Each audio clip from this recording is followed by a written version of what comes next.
Welcome to our channel. Today we how to transfer Treasury bills to Schwab Brokerage, beginner guide step by step clearly. To transfer Treasury bills to your Schwab Brokerage account, begin by gathering necessary information. Ensure you have your Schwab account number ready. Contact your current financial institution holding the Treasury bills. Request the transfer of the Treasury bills to your Schwab account. You may be asked to provide your Schwab account details during this process. Fill out any required transfer forms from your current institution. Make sure to indicate that the transfer is for Treasury bills specifically. Submit the completed forms both electronically and via mail if required. Keep a copy of all documents for your records. Follow up with your current institution to confirm that the transfer is being processed. Check with Schwab to ensure they have received the request. Monitor your Schwab account for the completion of the transfer.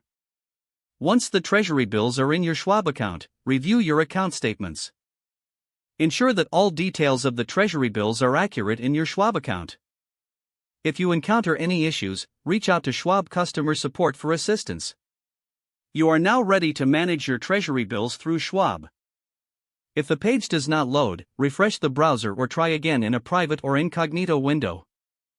Make sure you are using the correct email address, then retype it carefully to avoid small typos. If your password is not accepted, use the reset option and create a new strong password you can remember. Check your spam folder for verification or security emails, then complete any requested confirmation steps. Enable two-factor authentication if available to improve account security and reduce unauthorized access risk. After signing in, review your profile details so your contact information and settings are accurate and current. If you see an error message, note it down and try again after restarting your device and internet connection. Log out when you finish, especially on shared devices, to keep your account and payment information secure. If the page does not load, refresh the browser or try again in a private or incognito window. Make sure you are using the correct email address, then retype it carefully to avoid small typos. If your password is not accepted, use the reset option and create a new strong password you can remember. Check your spam folder for verification or security emails, then complete any requested confirmation steps.